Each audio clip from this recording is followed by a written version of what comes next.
Thank you everyone for joining today's joint webinar on effectively recruiting in a competitive market. My name is Dinah Patmore and I'll be hosting the event today, and I'm joined by Amy Cresson, who is a strategic HR partner for our HR consultancy within Moore Kingston Smith. Amy's team work with companies to improve efficiencies or company performance via their people.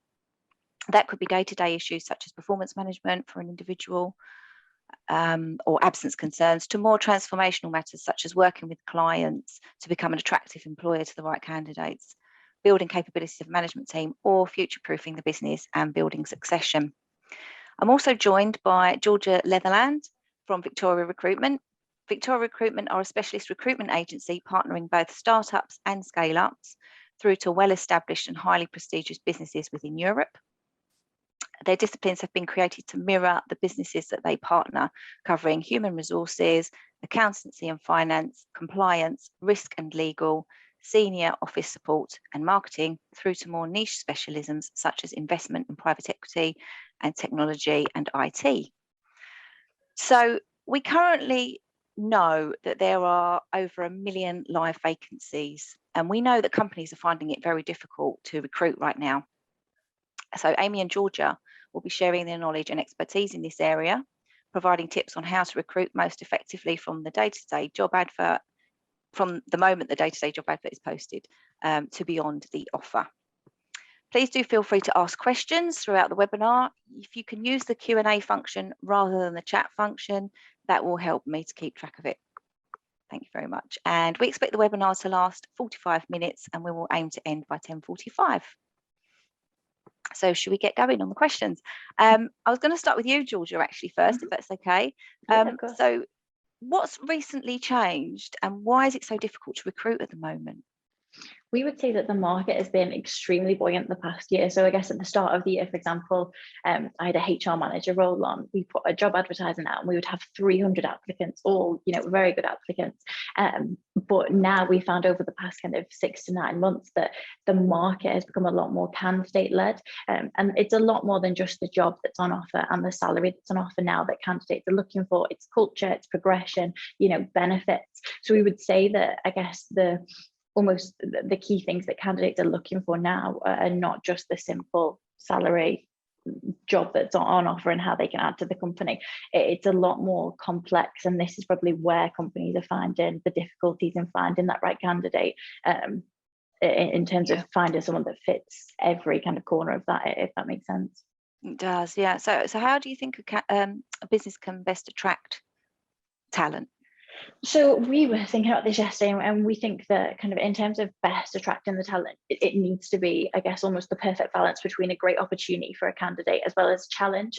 You need somewhere that you can add, and you also need somewhere that you can almost change and shape the opportunity given to you. So we would say, it needs to be an opportunity, but it also needs to be a challenge. We would say, in terms of advertising via job ads, this is the perfect opportunity for companies to get across not only the opportunity and what the job entails, but also the culture of the company, personality fit, where the company's going in the next few years. Again, keeping in mind that broader picture of, again, it's not just the job and what the responsibilities include. We would say, in terms of attracting, making use of the whole of the company's network is a really good idea. Putting in referral schemes. And then we would also say, if all of them points maybe don't come to fruition, using a recruiter that you trust and that can really understand the role and target the market. We would say that recruiters know the market to know where to look. So that's kind of our top tips. Yeah. Okay, that's great. Thank you. So, going back to your point about, it being more than just about salary and benefits and about culture, I was going to ask Amy, actually, how do you get the message out that you are that good employer?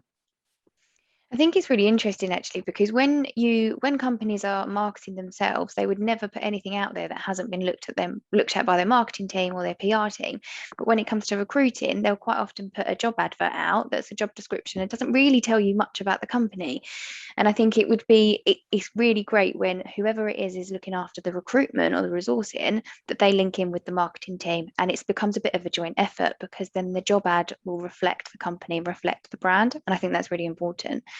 And you've got things like Glassdoor as well. So Glassdoor is something that's been around for ages. For anyone that doesn't know, it's basically a TripAdvisor for companies. And they can, and people can leave reviews, either employees, current or former employees, anyone who's been through an interview, they can leave a review on how the experience was for them, and things around salary as well. But companies can own their page. So it's not just about employees or people posting on your page. If the company owns it, then you can post pictures, you can post videos, you can make sure the information on there is correct. You can represent your brand in the way that you want it to. And it's, I mean, Glassdoor, like I said, it has been around for ages, and people haven't really, not necessarily everyone, but lots of people haven't really looked at it with much concern until recently. And I was speaking to a company, and they had a candidate, they were offered a job, they accepted the job, they were due to start, and the week before they started, they phoned up and said, I'm not coming. I've looked at your Glassdoor and the reviews have concerned me, so I'm not going to join your company. So it is affecting vacancies now and live opportunities. So, and it's becoming more used as a recruitment tool. So I think Glassdoor is something that is probably going to be more and more in the forefront of people's minds. Yeah, sounds like it. You mentioned employer brand. So what is employer branding? It's basically what the company that you're joining, what it looks like to be an employee of their company. So when someone looks at a job advert or they're looking at your company, even if they don't work for you, they should be able to get a really good sense about what it would be like to be an employee of your company, what the values are, what is important to them, what the priorities are. If there's a team page, what are the bio saying about the teams? Like, you should be able to get a really good feeling, and it should reflect the company's own brand. So the employer brand and the company's brand should mirror each other, really. But it's things like, so we work with a chocolate factory, and part of their company brand is around fair trade, and so they've now linked that into their employer brand. And because they are all about fair trade, obviously they want to pay fairly, and they look at their salaries very carefully to make sure that that's the case, and it always links up. And I think that's probably the easiest way to explain employer branding.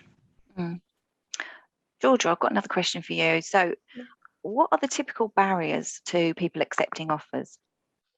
We would say in terms of people accepting offers, counter offers from their current company is always a big one. What we tend to, I guess, chat to our candidates about when that arises is, why are they upping your salary now? They kind of not see your value before then. What do you bring to the team, and are you really going to be looking for another role in 6 months, even if they bump your salary up? We would also find that some clients, thankfully not too many, will sometimes undercut a candidate in terms of their salary.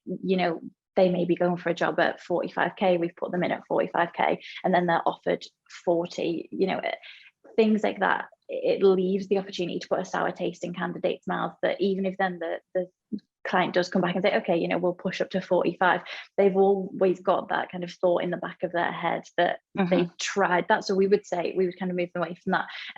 And then I also think, again, as I explained before, the full package. So as we explained it in our introduction, we work with a lot of startups, so equity is a big part of salaries a lot of the time now.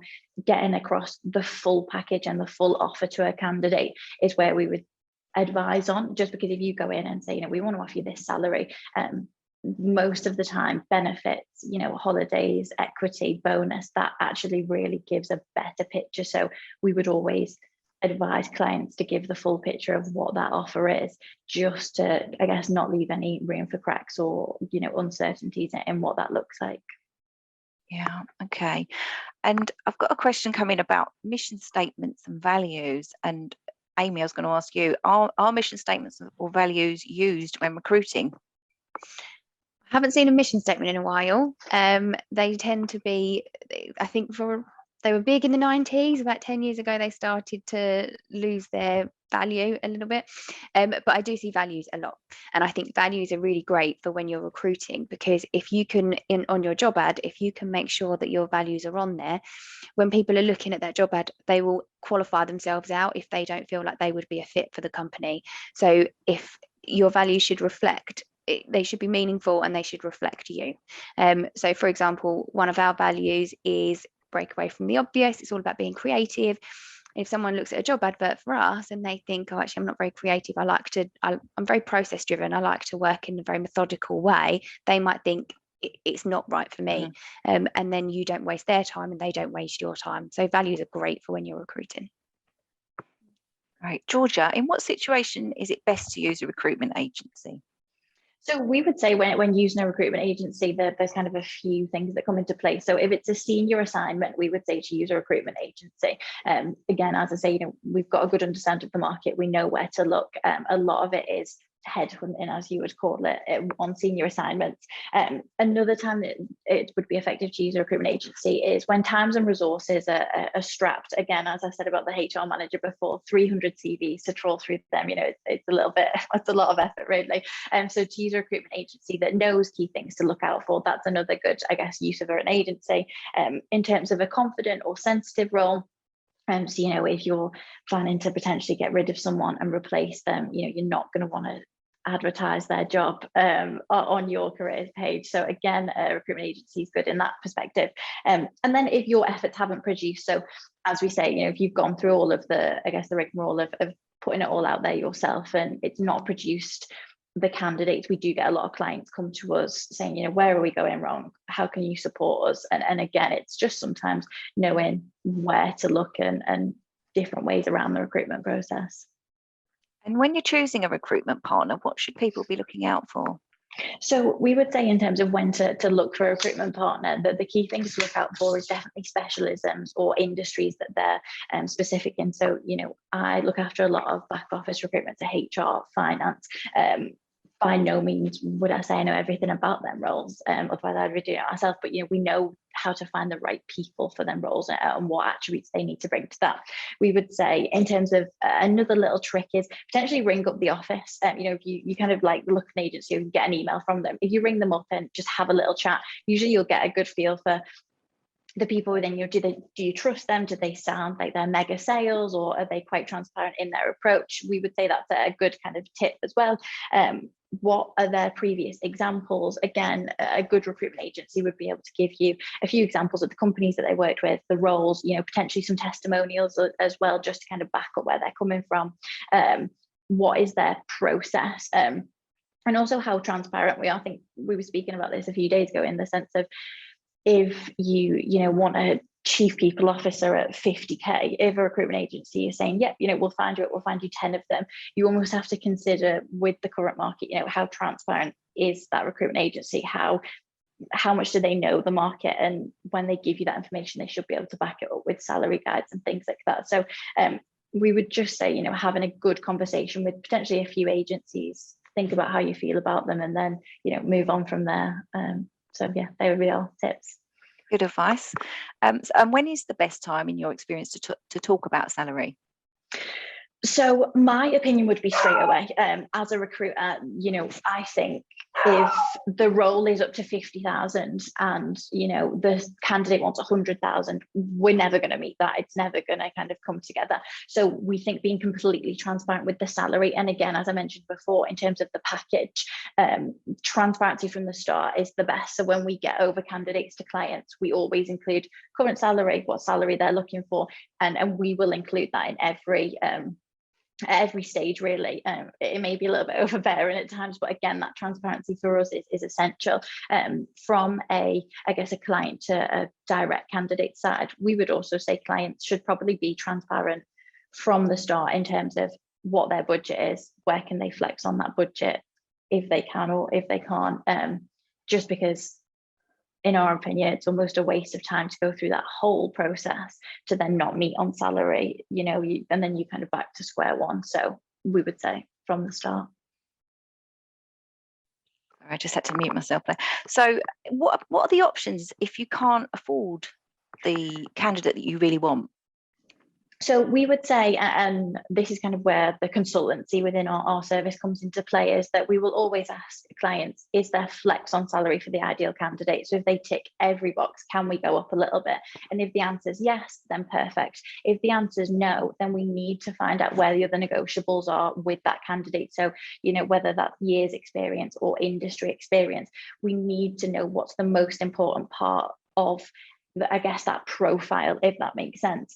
So one of the ways that we tackle this is when we get on a new role is that we'll put together a short list of around 6 to 7 candidates, and we almost see it, and this is quite a simple analogy, is almost like a pie, and it's kind of, where do you get the whole pie? And that would be the ideal candidate. They may be over budget, and then you can take away pieces of that and almost get 80% of the ideal candidate with, certain sections, whether that's salary, experience, industry experience, I don't know, qualifications, and that will usually give the client a better understanding of what is at the top of their list and what's a little bit lower down and where they can negotiate. And we always find that quite effective in understanding where the key areas are that they're looking for. Okay, thanks for that. So talking about obviously promoting internally or recruiting externally, I've got a question for you, Amy. Should we be looking to promote internally, and what's the benefit of each? I think it's really important to do both. I think promoting internally and having progression available for existing employees really helps retention, and it really helps engagement, but actually it also makes you a very attractive employer as well, because people who are looking to join your business, one of the things that you can talk about and the benefits of being an employee of your business is the fact that there is progression available and there's opportunities.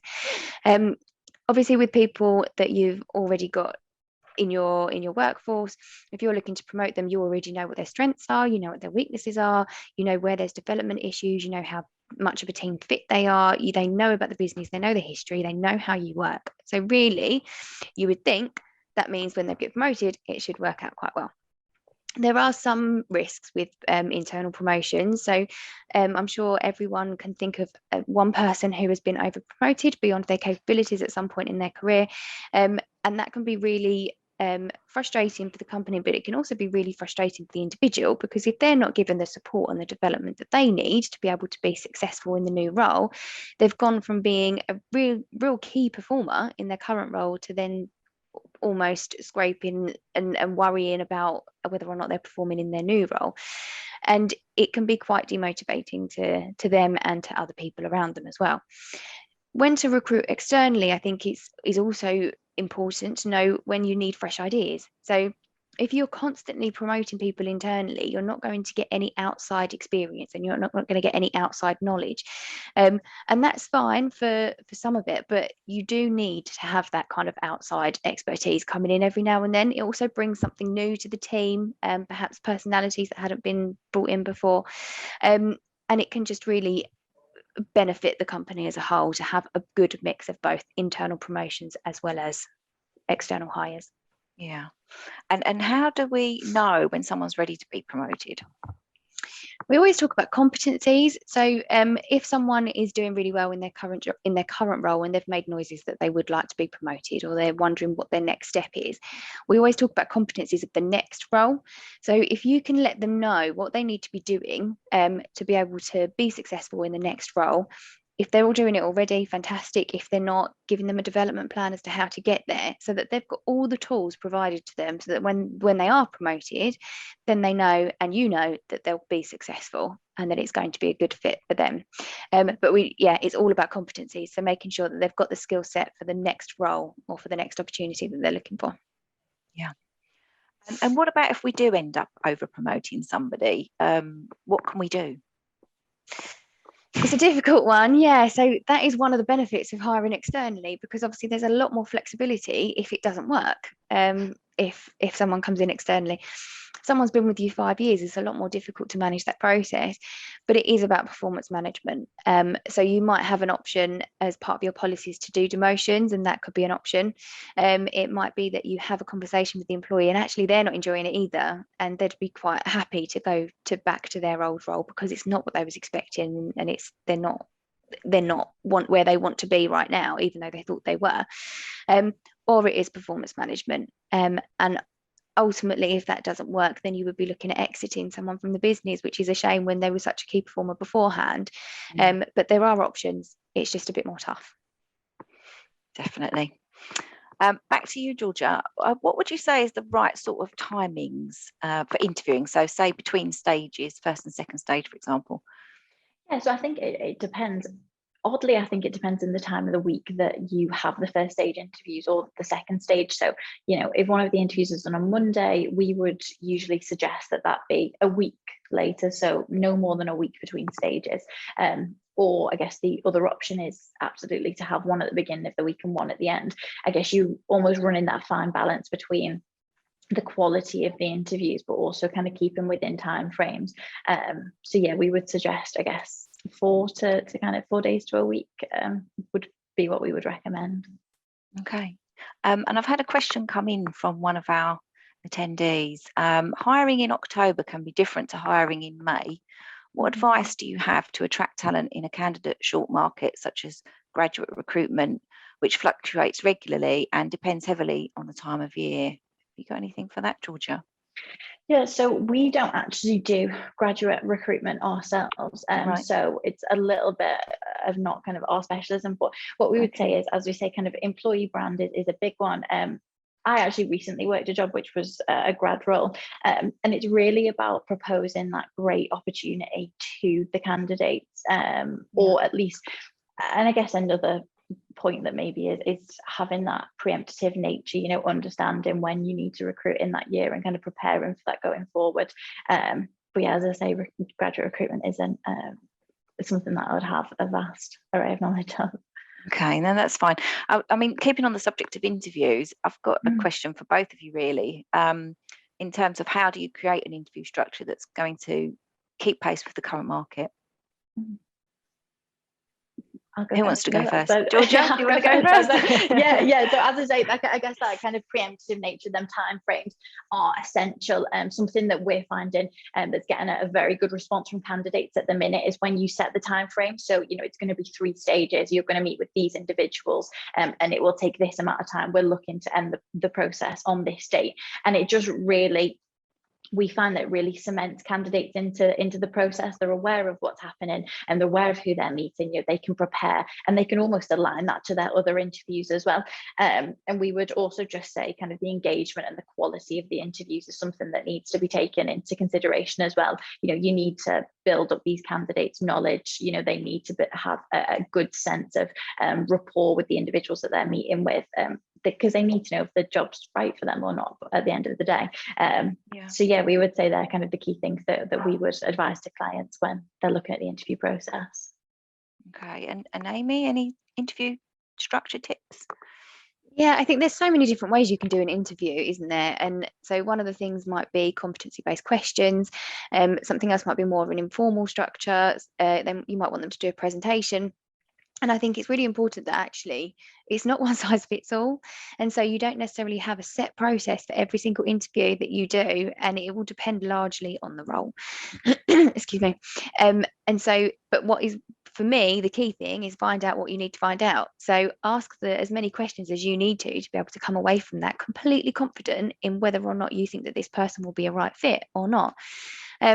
The other thing is about making sure it's a two-way process. So you want to learn about them. You want to know that they're a team fit. It shouldn't all necessarily just be about knowledge and competencies and skill set. You want to know that they're going to get on with the rest of the team members and their colleagues and what's important to them and where do they see themselves in a few years' time. What are their ambitions? Is that something that the company can provide? Because ultimately when you hire someone, you want to hire them for longevity, don't you? You want to be able to keep them in the business. But I think, yeah, it's not one size fits all. And so for every role you might have a slightly different interview process, and that's fine, as long as it's reflective of the role that you're hiring for, I think. Yeah, absolutely. Okay, and regarding tests and things like that, have we got any advice on getting candidates to do tests or any types of assessments? Yeah, so there's been tests have been around for ages, haven't they? So people used to do, I mean, I'm sure people still do it, in tray exercises and things like that. There's also some ability assessments you can do, like verbal and numerical reasoning. They give you a really good understanding of someone's knowledge or level of experience. But also psychometrics. So I'm a big fan of psychometrics. I think it really, things like Thomas International and SHL, I think they're scarily accurate. So they tell you someone's preferences and they tell you a bit about their personality and how likely they are to work well under pressure and how competitive they're likely to be and how much of a team player and things like that. And if you go back to the values, if you've got a set of values for your organisation, you should be able to look at the psychometric report against the values and see if they'd be quite a good fit. it is important to remember that it is preferences, it's not set in stone. So the person who takes the test, it might not be that that's the case in every walk of life or every scenario that they're in, but it is around preferences. But I've done them myself, and it's very strange to be able to recognize your personality traits within the assessment, but I'm a big fan of them, and we use them. They can be really helpful, can't they, to delve a lot deeper as well when you are actually interviewing and asking more pertinent questions.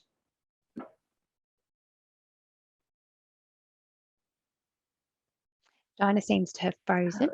Yeah. Okay, Dinah's frozen, so I'll just carry. Oh, she's back.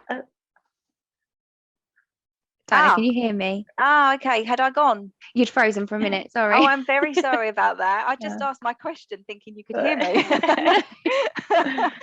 Sorry about that, everybody. Okay, so I was saying, moving on from interviews to kind of when someone starts and the induction process, and what should be involved in an induction process. So I have spoken to so many companies that when I talk to them about inductions, they say, yeah, we see a health and safety video on day one, and we show them where the toilets are, and we show them where the 5-point is, and they have lots of meetings for the first week, and then at the end of the week we have a review, and that's it. And actually the induction shouldn't be just one day or 1 week. It should continue to the end of the probationary period and beyond, to be honest. And with everyone working quite flexibly at the moment, I feel like it's given us a bit more of an opportunity to be able to make it a bit more structured. So when someone's in the office, it can be quite easy to kind of be tempted to just leave them be, and I think they're okay. If they need me, they'll let me know, and I'm sure they'll ask questions if they've got any questions. Whereas when you're working remotely or flexibly, you do have to make it a bit more structured. You have to actively seek time with these people to make sure that they're happy and they're okay and they're on board. I think the biggest thing for the induction process is all around communication, and it has to be two-way. So yes, it's there to provide the new employee with information about the company and to make sure that they understand the expectations and that they understand the role and they're doing it really well and they know who to go to for what and all of this. But it's just as much for the new employee to be asking questions and to be letting their manager know how they're feeling at the time, if it's what they expected, if they're enjoying it, and all of this. I think when it comes to the end of the probationary period, and I've had this before as well, where someone's started, the end of the probationary period is there, their performance has been absolutely shocking, their probationary period gets extended, but it comes as a massive shock. And if you do a good induction process and you've got that regular communication between the start date and the probationary period, nothing should be a shock at the end. So if everything's fine, they should just expect to pass. And if they are going to be extended, or if it's not going to work out and they'll fail their probationary period, again, it shouldn't be something that necessarily comes as a shock. But yeah, it definitely is an ongoing thing. And it beyond the probationary period as well, and everyone plays a part. So it's for the whole team to get involved and make sure that person feels really welcome. Yeah, really important. And it's that whole one size doesn't fit all again, isn't it? And making sure that you've got an induction suitable for the role. Yeah. And how do you know, it's a bit of a different topic, but how do you know if an employee is looking for another job, do you think? Can you ask them directly? You can ask them. I think it's quite an alien thing for an employee to tell their manager that they are looking for another job. So I think whether you get an honest answer will very much depend on your relationship with them, and the trust that's been built between you both. But you can definitely ask them. There's no harm in that. It's the little things, I think. So when you have team meetings, are people engaging in the team meeting? Are they having input? Are they putting ideas and suggestions forward, or are they sitting there quietly and just waiting for the meeting to end? For social communication or social events, are they involved? Are they talking to people? Are they talking to their team, their colleagues? Are they enjoying themselves when you're not talking about work? Are they engaging with that? Things like, are they performing? So that's quite a good indicator as to whether someone's engaged or not. If they're not engaged, they're probably not going to go above and beyond. They might do what they need to get by, but ultimately, if they're not performing, it might be that they're slightly disengaged and they're unsure of the what is expected of them. It's also about finding out from colleagues and things like that whether or not they are including themselves and whether they're building these relationships. Because one of the things that when someone new starts, or it doesn't necessarily, they don't need to have to be a new starter, but one of the things that stops people leaving is their team. And if they have these relationships with their team, they're less likely to look for another job because they feel guilt, or they have concerns that, you know, they might join a team that's not as great as the one they're currently in. If the person or new starter is not engaging with the team and they're not building those relationships, that's quite a good indicator as well. So there's lots of little things to look out for. Loads of little signals. Yeah. Okay, that's really helpful. And I've heard about things called a stay conversation. Can you tell everyone what a stay conversation is? Yeah, I'm not sure who coined this term, but I keep hearing about it. Yeah, so do I. So a stay conversation it's just a chat really with your employee to see whether or not they're going to stay, and whether they're happy with what they've got at the moment, what their plans are for the future. We've had it before with a client where an employee resigned. He was an absolute star performer. They loved him. He was definitely one of their future leaders of the organization. And he resigned completely out of the blue. They were really shocked. When they spoke to him after his resignation, they found out the reason why. Now, his wife was offered a new job in New York, and he obviously went with his wife. He wasn't going to leave them behind. He went with his wife. He looked for a new job out in New York. He found one. It wasn't really what he wanted to do. It was a lot less money. It wasn't at the same level, but you know, he needed to find something. So off he went to New York. Had he had this conversation, or had the employer had these stay conversations about people's plans and what their long-term and short-term plans are, he would have known that, although it was very confidential at the time, he would have known that they were actually opening a New York office. And had he had that conversation with him, he probably would have been transferred to New York and would have led the team there. And they would have retained him. By the time that they had this conversation, they'd already recruited and they was at offer stage. So it wasn't something that was a possibility, unfortunately. But it just goes to show that these conversations, although they do feel so strange to have, if you haven't got a job to go to and you want to speak to your manager, or as the manager, you want to find out from the employee just how beneficial and valuable these conversations can be. Because if someone is saying, I'm happy right now, I'm not entirely sure that this is where my future is, you can have a conversation around why, and see if there's something you can do to make that better, and to basically make sure a square peg fits in a square hole. Yeah, it's really true. And I guess as well, if you're having these ongoing conversations, if you're having regular kind of catch-ups with your employees, which hopefully you will be, then you know you should be kind of aware anyway, shouldn't you, of what people are feeling and thinking, and what have you. Yeah, it should become really natural. And I think if you are having these conversations with people, it might feel a bit strange at first, but afterwards it should just be a normal part of the conversation. Yeah. Okay, I've had a question come in about someone needing to get rid of one of their employees, but I can't sack them and have no one doing the role. Can I recruit now and then sack them when the other person starts? Amy, I think that's for you. I mean, it's tempting. I know it's tempting. It's a little bit risky, because you don't want that person who probably, if they're not doing very well in the role, they're looking for a job themselves. They might reapply for their own job. You never know. But you can have a conversation with that person. I would say that's probably the best option. If you know that they're not working out and you want to recruit for them, but you don't want that gap between them going and someone starting, which is completely fair enough, have the conversation with them.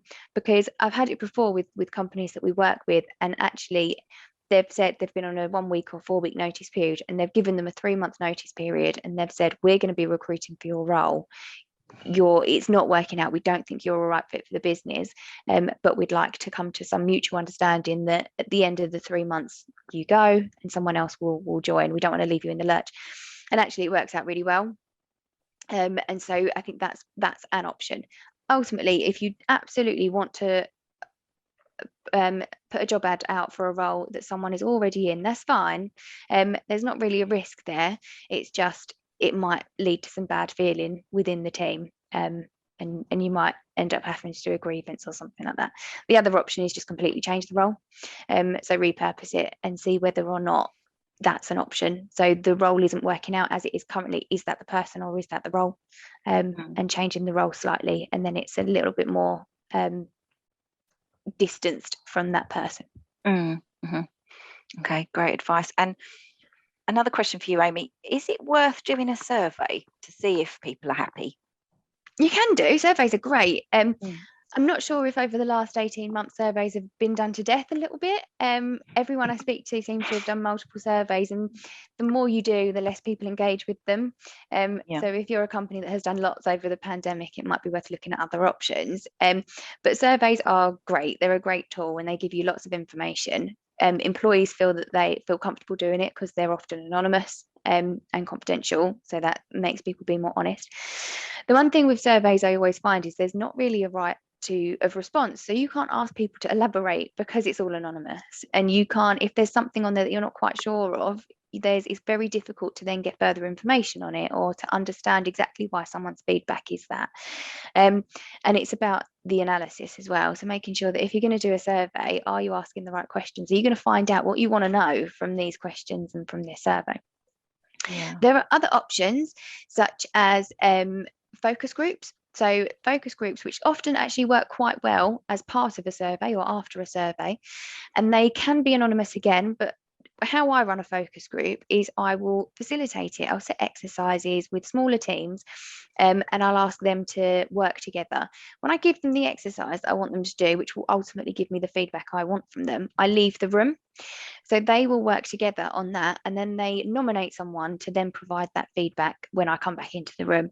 So again, it's like that it's anonymous. So the person giving me the feedback isn't necessarily the person that actually had the idea or wanted to put that forward. And it again makes them feel more comfortable.